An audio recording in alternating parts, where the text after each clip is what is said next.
If you have a golf ball size consciousness, when you read a book, you'll have a golf ball size understanding.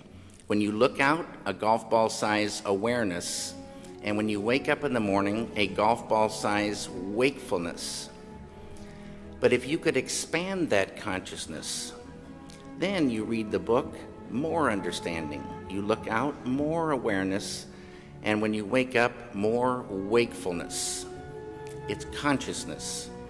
And there's an ocean of pure, vibrant consciousness inside each one of us. And it's right at the source and base of mind, right at the source of thought, and it's also at the source of all matter.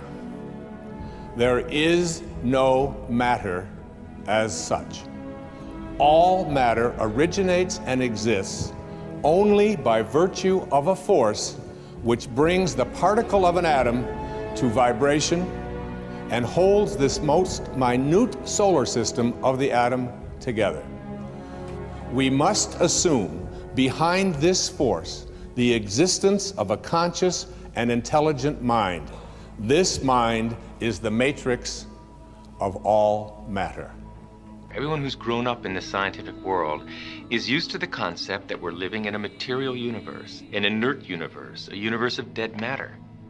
And because of that, it's difficult instinctively to grasp that we're not really living in a dead universe, that the universe is overwhelmingly conscious at its basis. See, what we have seen and studied for 300 years of classical physics is what we call billiard ball mechanics. Macroscopic physics, classical physics, the physics of billiard balls, cannonballs, and planets. But quantum mechanics, even at the molecular level, let alone atomic, nuclear, subnuclear, in the realm of quantum mechanics, the idea of particle is replaced by the idea of wave function. And what is a wave function? Technically, it's a vector in a linear space. Well, what's a vector in a linear space? What's it made of? What's the substance of nature? Well, a wave function, a vector in a linear space, is made of the same stuff thoughts are made of. We're really living in a thought universe, a conceptual universe. The quantum world, quantum mechanics, is really the play and display of information, the play and display of potentiality, waves of information, waves of potential electron. And it's important, the word potential. This isn't the world of electrons, it's the world of potential electrons. But when you have to ask the question, waves of what, really? What is the field that is waving? Is it the ocean? No, it's a universal ocean, an ocean of pure potentiality, an ocean of abstract potential existence. We call it the unified field, or superstring field. And that's what we're made of. So, as you said, the tighter physics have tried to grasp onto physical reality, to understand what it's really made of. What are the core building blocks of life? At the basis of it all, life, the universe, slips through your fingers. And you come up with something that's increasingly abstract to come to the realm of pure abstraction. And that's what the unified field is. It's pure abstract potential, pure abstract being, pure abstract self-aware consciousness.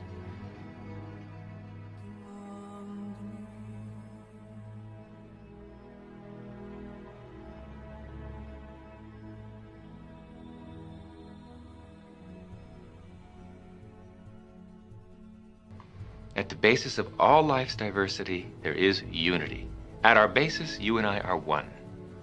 And that unity, at the basis of mind and matter, is consciousness, universal consciousness.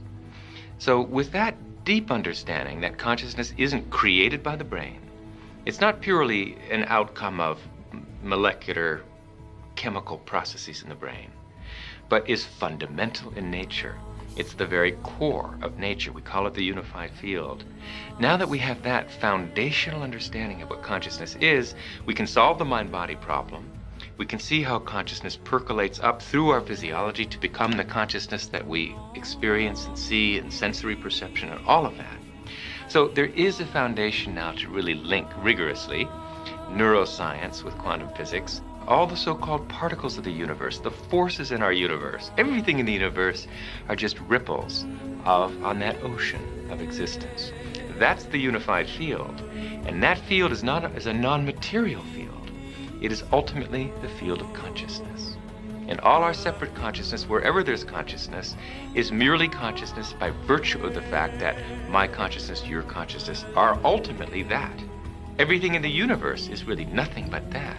Planets, trees, people, animals, we're all just waves of vibration of this underlying unified superstring field.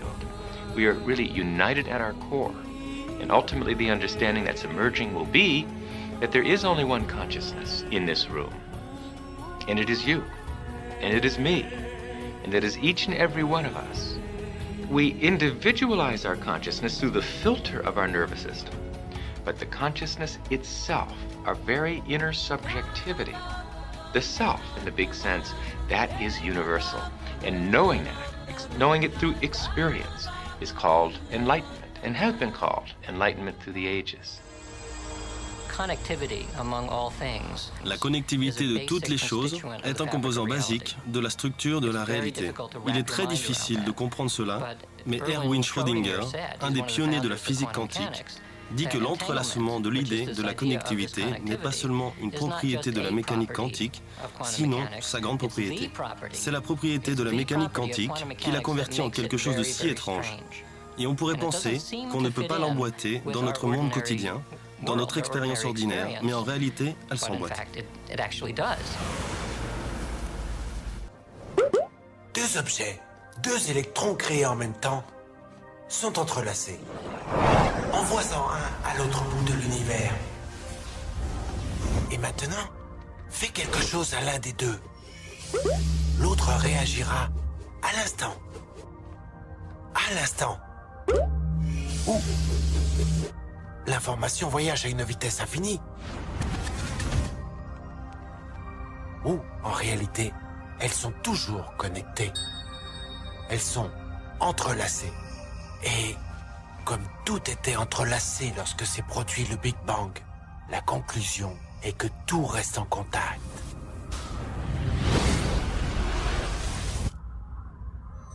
L'espace n'est que le conduit qui nous donne l'impression qu'il y a des objets séparés. C'est ahurissant. Comment cela peut être? Mais ce que cette expérience nous dit, c'est qu'une fois que la matière est physiquement jointe, même lorsqu'elle se sépare, l'énergie est toujours là pour les maintenir connectés.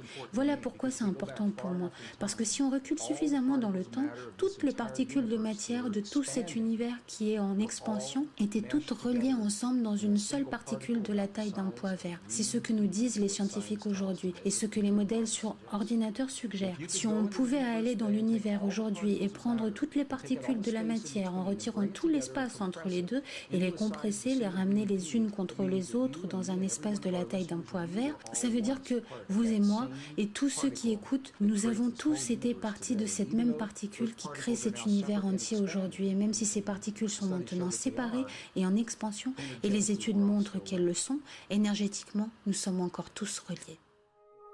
Il y a une conscience, un champ, une force qui se déplace à travers tout.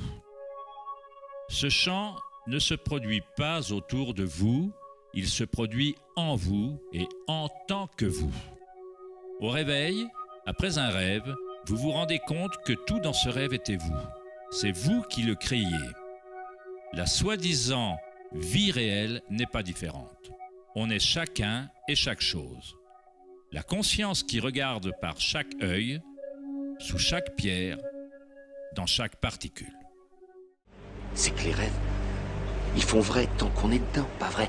Ce n'est qu'au réveil qu'on remarque qu'ils avaient comme quelque chose d'étrange. La science s'approche du seuil entre la conscience et la matière. L'œil avec lequel on regarde le champ originel et l'œil avec lequel le champ nous regarde est un seul et même œil. On a toujours été reliés. La pensée est ce qui nous a maintenus dans l'illusion d'être différents, d'avoir nos propres identités. La pensée crée la différence, l'expérience de la limitation. Plus on se conforme à la pensée, plus on se déconnecte de la source. Nous créons et percevons notre monde simultanément, et notre esprit s'en sort si bien que nous nous en rendons même pas compte. Dans ce sens, la réalité ressemble à une série de cadres sur le film d'un appareil photo holographique qui se déplace suffisamment vite pour créer une illusion de continuité. Quand la conscience est parfaitement calme, on comprend l'illusion car elle est créée par la conscience elle-même. Dans un état de samadhi, on est à la fois le soi et la conscience. Nous sommes l'univers conscient de lui-même.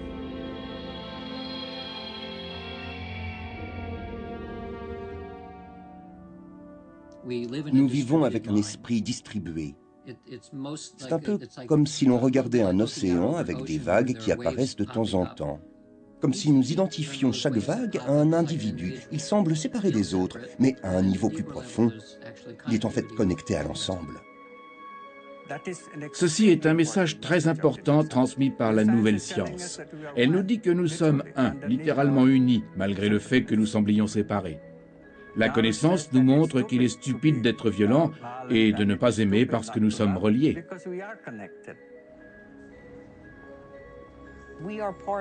Nous faisons partie du monde. Nous ne sommes pas simplement des observateurs passifs. Nous créons le monde. Chacun de nous a un degré minuscule, mais collectivement, cela prend une ampleur considérable. Le monde est une construction de la conscience humaine.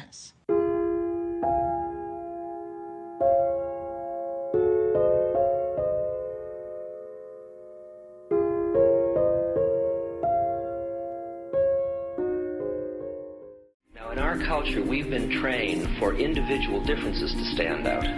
So you look at each person, immediately it is brighter, dumber, older, younger, richer, poorer, and we make all these dimensional distinctions, put them in categories and treat them that way. And we get so that we only see others as separate from ourselves in the ways in which they're separate. And one of the dramatic characteristics of experience is being with another person and suddenly seeing the ways in which they are like you, not different from you, and experiencing the fact that that which is essence in you and which is essence in me is indeed one. The understanding that there is no other. It is all one.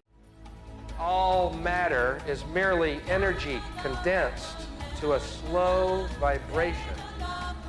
That we are all one consciousness experiencing itself subjectively. There is no such thing as death. Life is only a dream, and we are the imagination of ourselves.